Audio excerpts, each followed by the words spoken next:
So Teams application is comprised of three main sections. You have your vertical toolbar here on the left-hand side, also what's called the left rail. These are all the apps that are in Teams: activity, chat, calls, OneDrive, calendar, etc. At the top is the horizontal menu bar. This includes a search bar, which is static and accessible in any of the apps, as well as the profile and settings over here on the right-hand corner. We'll cover that in more detail in just a minute. And then you have the main area here with your teams that you belong to as tiles. And you may notice that there's certain teams that you were never asked to join or weren't added to. These are teams that are associated with your position according to HR. If you're a manager or supervisor, whoever approves timesheets, they're automatically made an owner of the team. Or you're added as a team that you might not deal with very often. So if you want to kind of clean up your Teams homepage, you can go to that tile, click the three dots for more options, and then select hide. This doesn't delete you from the team. It just takes you down here to the hidden area. So if I click that forward arrow, now my team is hidden. So I'm only concentrating, paying attention to activity on the teams that I use frequently. In the upper right-hand corner, I have my settings and my account manager. When I click on that circle, you will be able to change or add your profile picture. So when I click on that circle, you'll see I have my profile picture. If you don't, it's just your initials. And you can click upload, select a profile picture, and then click save.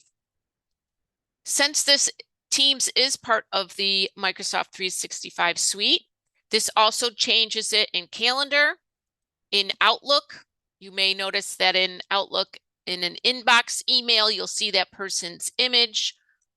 It's all synced together. It also, when you are on a meeting or in a meeting in Teams and do not have your camera on, that's the image that shows to the attendees.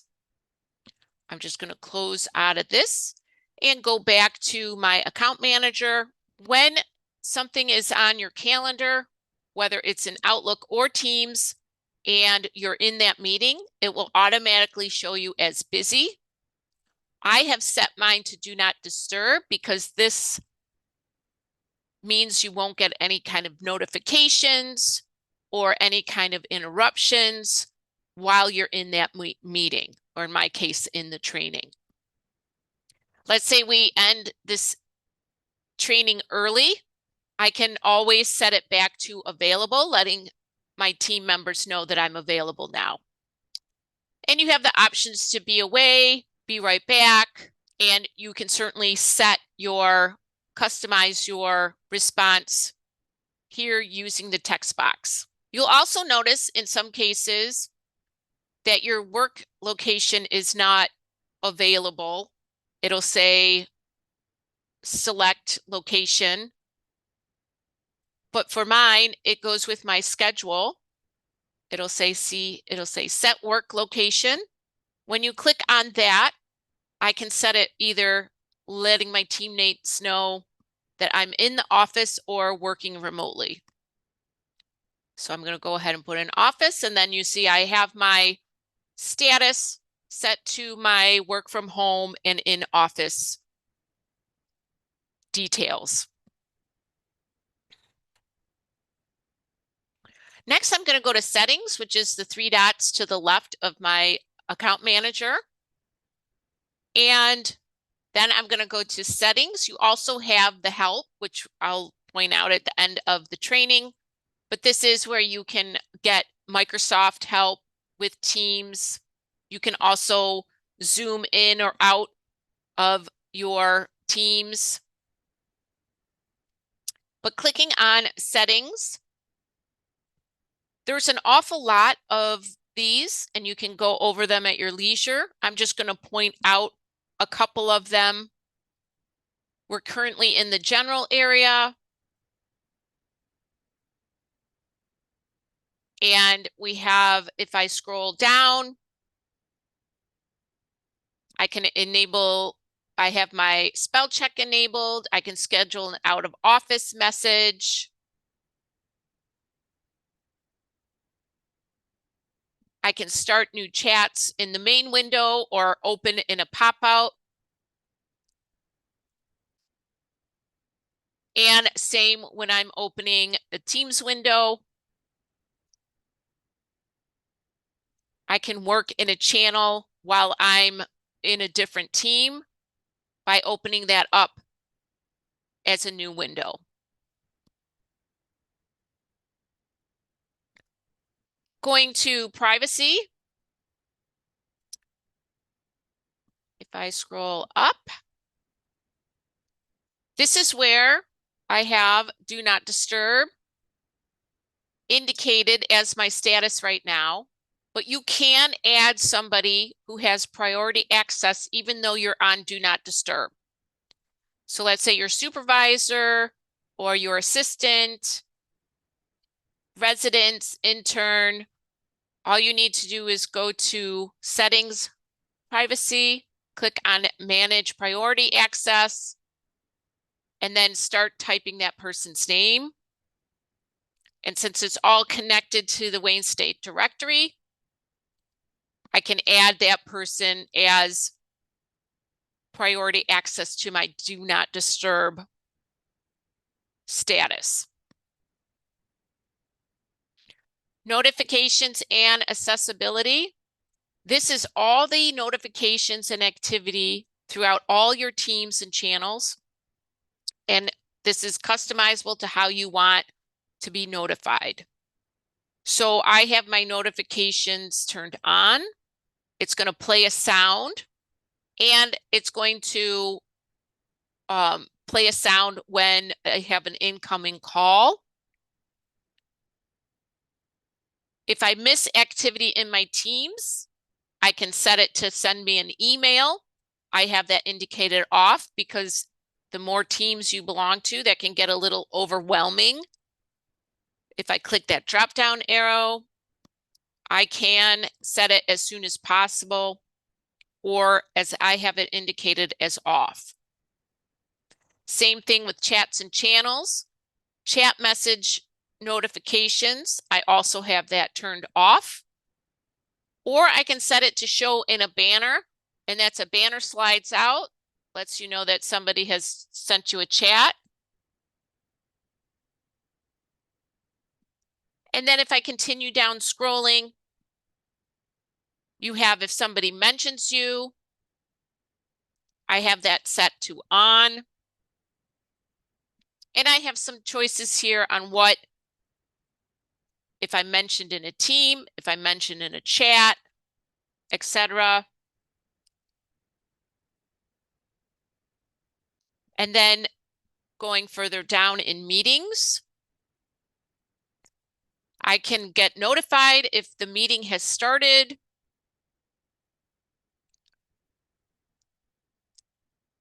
And if I have any calendar invites, I can show that activity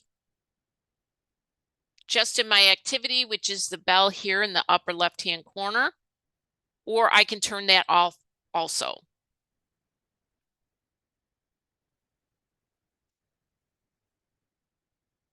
So this is all customizable to how you want notifications sent to you. And that leads us to the activity feed here in the upper left-hand corner.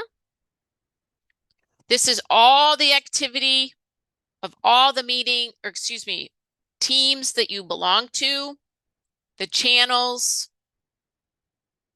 chat, calendar, groups, etc.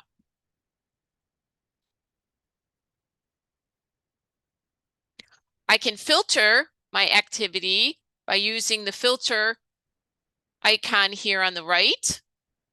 And I can start typing Like maybe I only want to see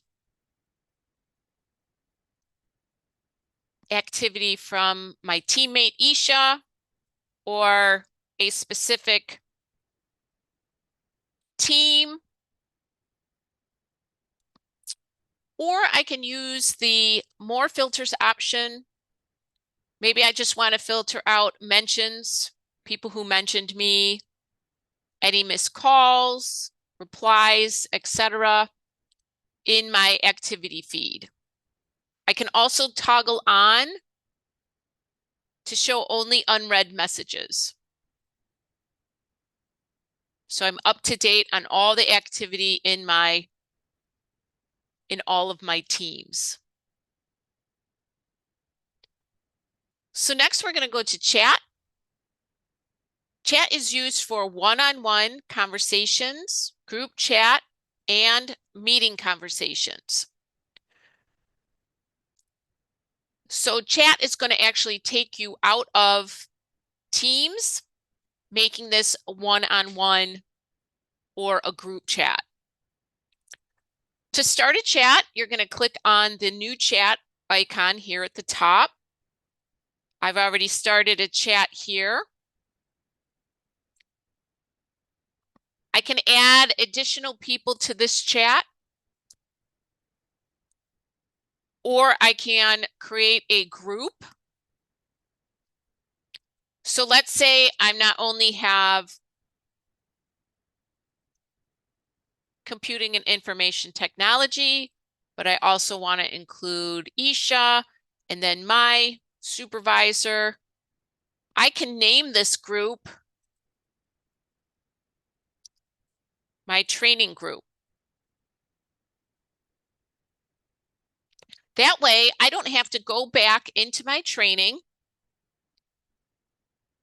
group, start a chat, add all the names of the people in this group. They're automatically created into a group, and I can start chatting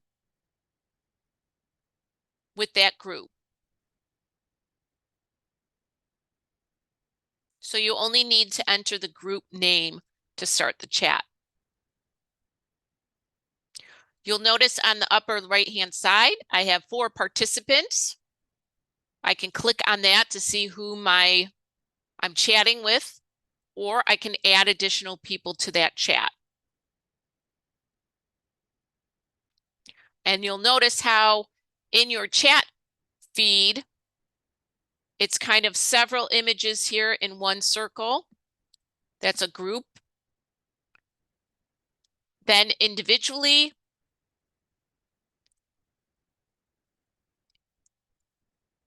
and then if you use the chat during a meeting, you'll have a group chat as record, and it'll indicate a calendar here that it was a meeting chat. So group, one-on-one, and meeting chat.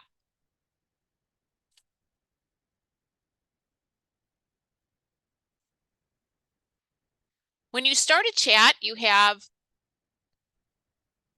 tools that you can use. Just click on the type of message. I can use the formatting tool, which means I can use bold or bullet points. I can add a link. And I would click the forward arrow to hit send.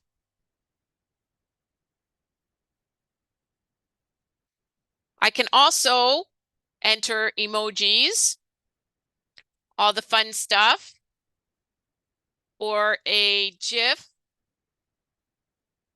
or stickers.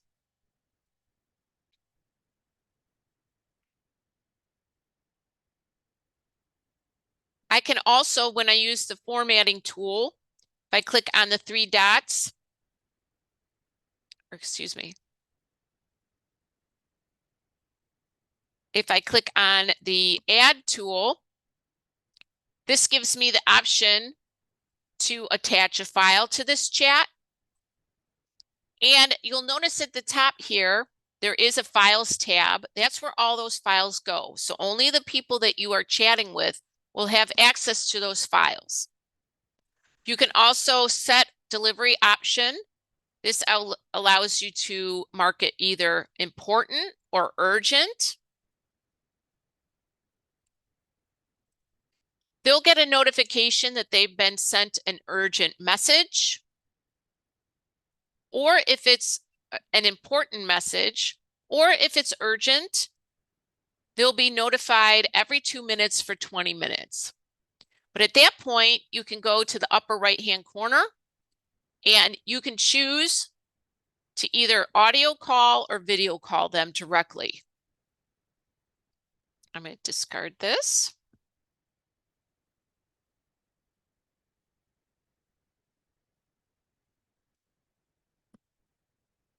So if I add a chat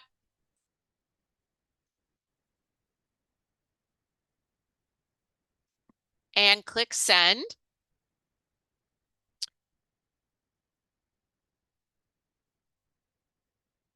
you have some responses by hovering over somebody's reply with the quick emojis, the action emojis.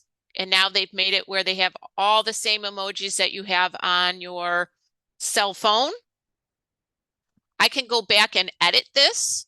So for example, let's say I mentioned a file and then I forgot to attach it. I would click either the X or the check mark for done. That's under the edit. Or for the more options, I click on the 3 dots. I can delete this message. I can pin it at the top. Maybe it's a message that I want to remember.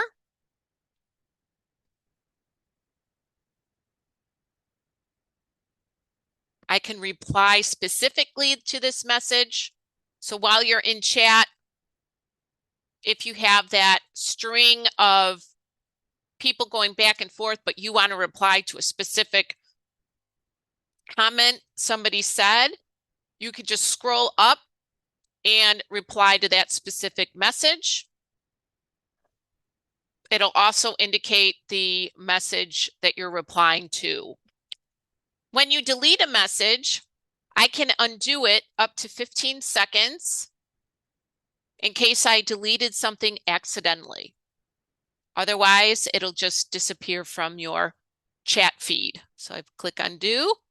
That'll come back into the chat area. Also, when you send a chat, it'll have a little check mark next to it indicating that it has been sent.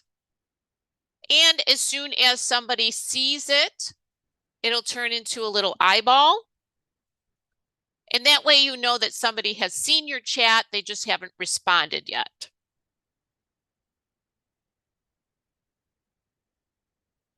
I can add a file by either adding it to a message in the chat and clicking on the plus sign and uploading that file, or I can just go ahead, click on the Files tab at the top and upload the file that way. Keep in mind that if you upload the file this way, no notification gets sent that you've added a file to the chat, to your recipients. However, if you add the file within a message,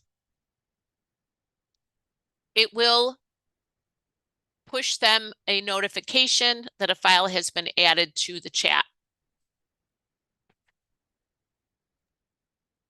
I'm sorry to interrupt you, Amy, but there are some people that are not able to follow along with you because for some reason they're not seeing the same icons, and it seems that they are using the same version of Teams. And I just want to verify that you are in the new Teams, correct? Yes, you can see it here in the Okay. upper left-hand corner. It says new, I'm in the new Teams. Yeah, so I just suggested, like the new Teams is a bit buggy at times. So the best thing is if you're absolutely sure you're in the new Teams, is to maybe just like sign out and sign back in. Mm-hmm. Right. Thank Sorry about that. Everybody got switched to the new teams as of March, end of March. Um, and I'm pretty sure I'm up to date on my teams. So let's just continue. So next, under chat, I'm going to go to Teams. That's going to take me back to my Teams dashboard.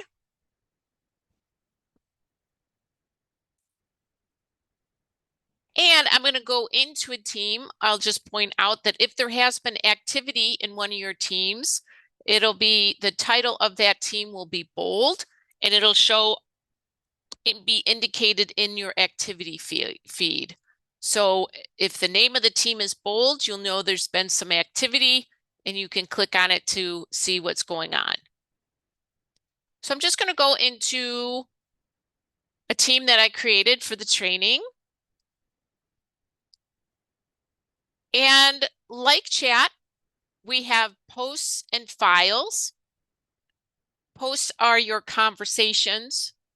And I also have a files area. Every team has a default channel called General. This is the main collaborative space and cannot be deleted. You can create additional channels and they can be either public or private.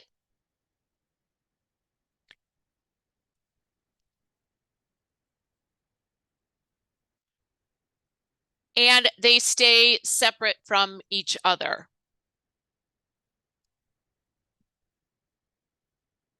So the post tab is where all the conversations and collaborations will take place and are visible to everyone on the team. The files tab stores any files attached in a post, or again, just like in chat, I can click on files and then click on upload to attach a file into the team. I also have the option to create a whole new file within this team. When I click on Add New, I have access to Word, Excel, PowerPoint, OneNote, Forms, and I can create a whole new document, or I can create a folder to organize the files in my team.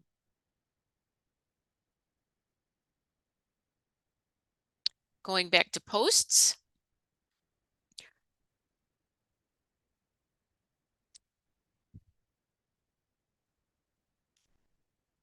So conversations or posts, I'm going to start a post by clicking on that button.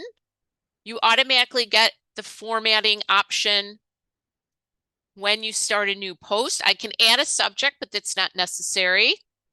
And I can just add a message. Oops. And you'll see my spell check. I can use the formatting tools, make it bold. I can add bullet points. I can insert a link. If I click on the more options with the three dots, I can increase or decrease the indent.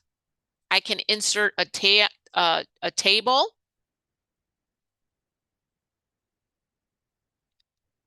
I can clear all formatting, etc. I can add emojis here in the lower left-hand corner of this text box. That includes GIFs, stickers, etc. And when I click the plus, this is where I can attach a file. I can indicate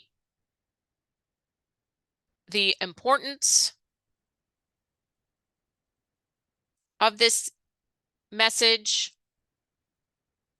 And I can also mention somebody who's in my team by using the ampersand sign. Start typing their name, and as long as they're in the team, they'll show up. And click post. So Isha's going to get a notification indicating that somebody has mentioned her in a team and in a specific channel. She's used the emojis to respond, which if you just hover over that post, you have access to the quick actions, all the emojis. I can also edit my post, exit out if I don't have any changes. When I click on the three options, I can also delete this post or pin it to the top of the conversations.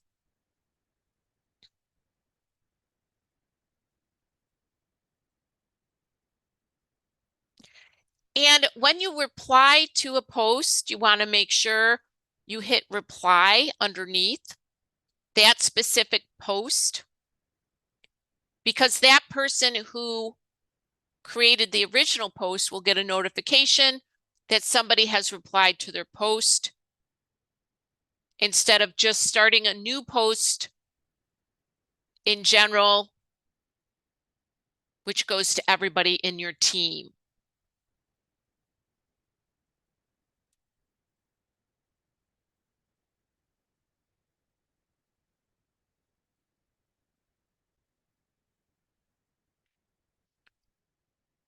So to create channels, if you wanted to create a channel, and a perfect example would be if you are in a large group, a large team, but you're only working with several people within that team, you're going to go to the name of the team, click the three dots for more options, and then add a channel. It's going to have you name that channel. I can have a description, but I'm not going to, because under channel type, I'm going to click this drop down arrow and I'm going to make sure that this is private. So by making this private and I click on create, you're going to be prompted to add people to this private channel. So only those that you add to this private channel will be able to see the information, the conversations, the files, any information that is sensitive. You may want to use a private channel. However, keep in mind that the owner of that team still has access to that private channel and all the files, and they could see the conversations, etc. Otherwise, if it's just like the general channel, all the teammates will be able to see everything and have access to all the files. So now I have that Project X channel, and you'll notice on the right-hand side that it indicates that it is a private channel and it is locked, except for those people that you enter into that channel.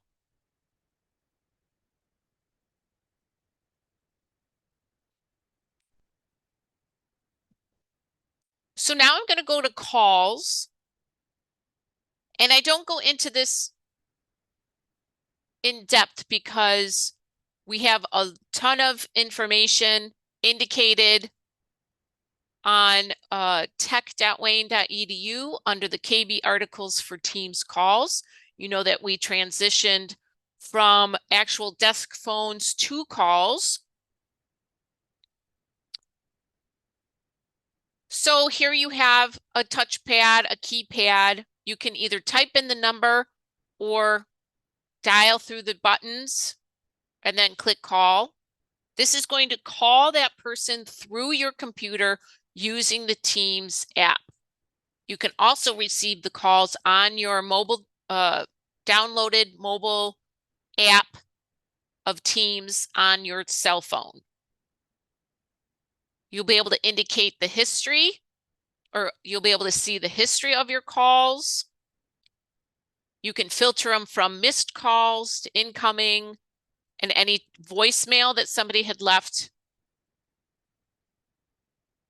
when they called.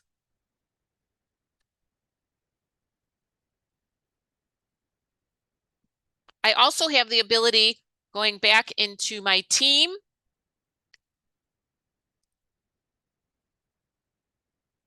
in the upper right-hand corner. I can select,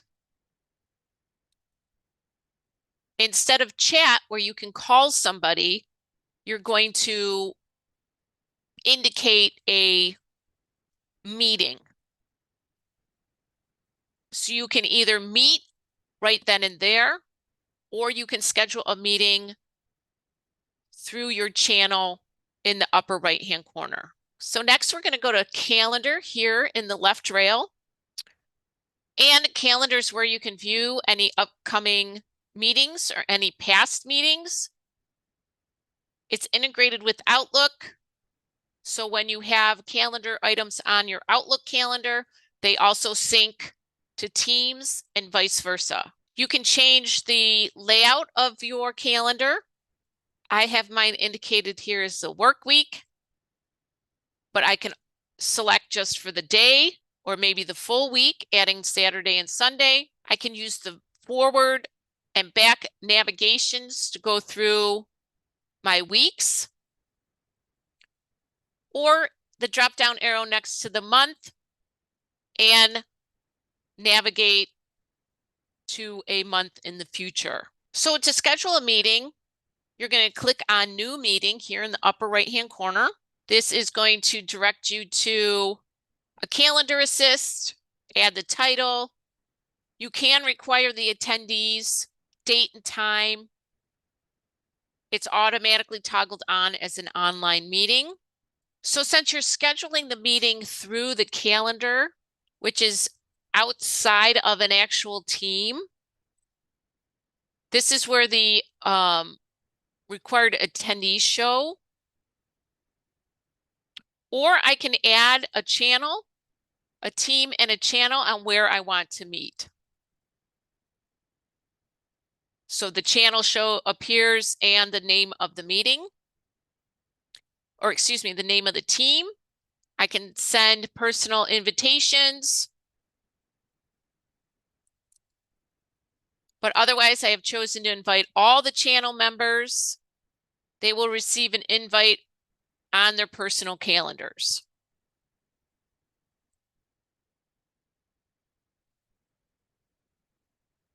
So let's say I just want to send or create a calendar item here just to show you. Click send.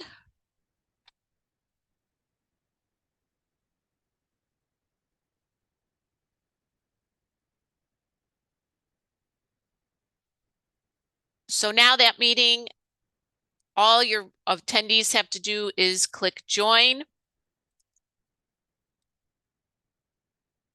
to attend the meeting. And it will also appear in your Outlook and your attendees Outlook calendar. So there's various ways that you can join meetings by a link that's provided through the calendar event.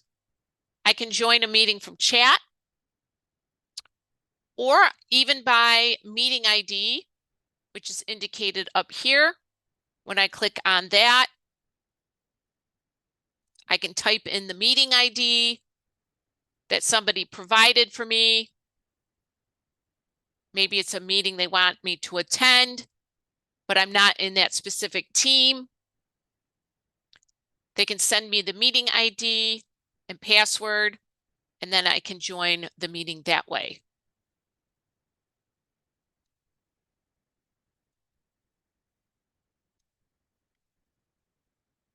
So if somebody starts a meeting before you, you'll get a notification that you can use to join.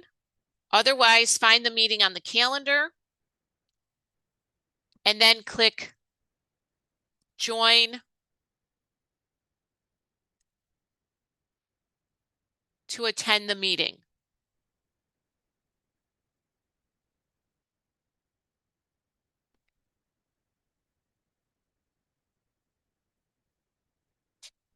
So as the host, check your camera and mic. You can add background filters. Teams keeps adding these filters that you can use as your background, or you can certainly just use your standard blur feature. Check your audio. Make sure to use computer audio for the best sound. Some hosting tips. Background blur makes for less distraction and privacy. Headsets or AirPods help minimize background noise. Keep your microphone muted as others speak. If you plan on sharing your screen during the meeting, have the application opened before starting the meeting. And then similarly, close any non-work related or that you wouldn't want other meeting attendees to accidentally see. So close all your windows.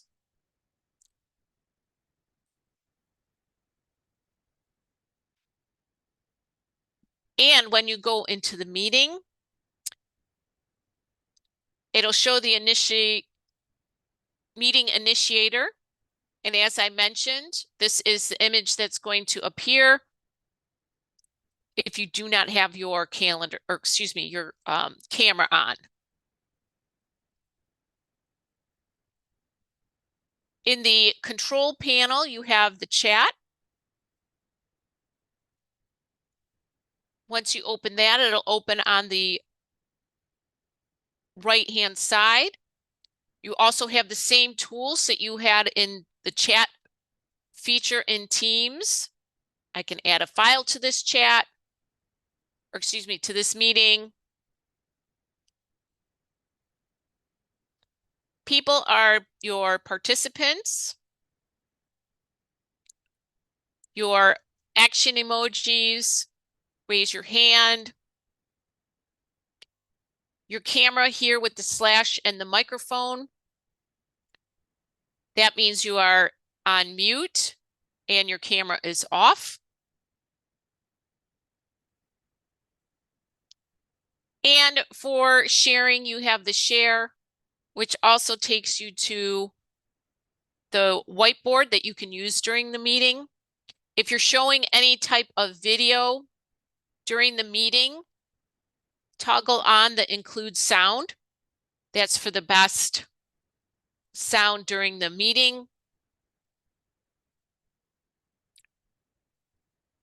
And then if you're the organizer, instead of just clicking leave, click this little drop down arrow and then end meeting.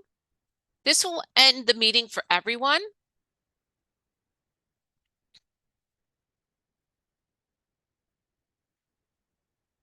And that eliminates in case anybody is straggling after the meeting.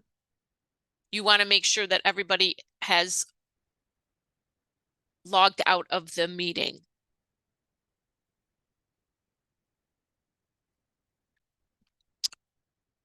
Next, we have OneDrive or access to your files.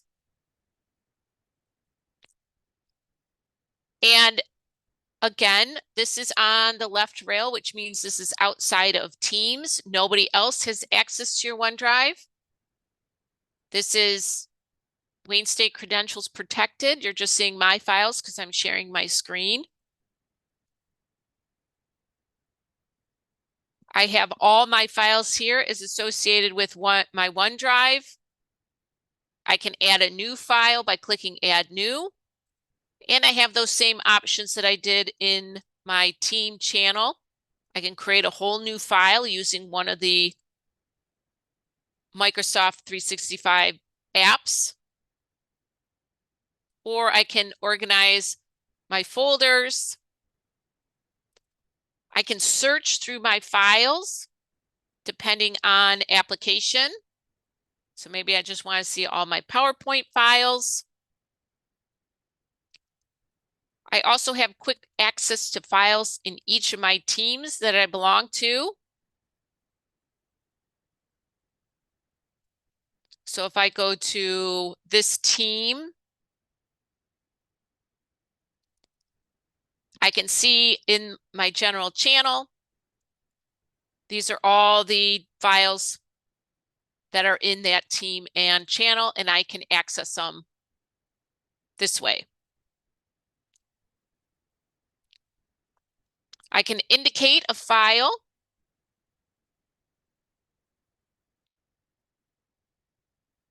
or select a file, and I can share it by clicking on the share option, which is the forward arrow. And keep in mind that this is a link to the document. You're not actually sharing the document. You're giving that person access to the link in OneDrive. So you can just add a person's name.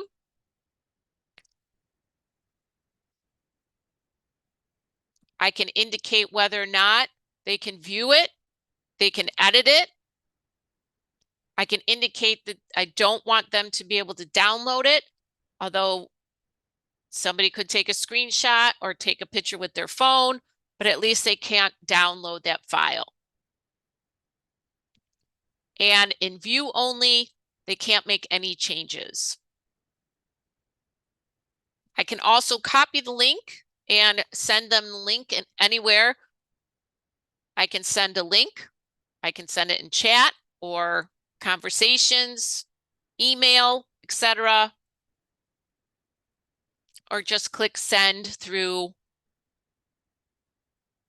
files in on Teams.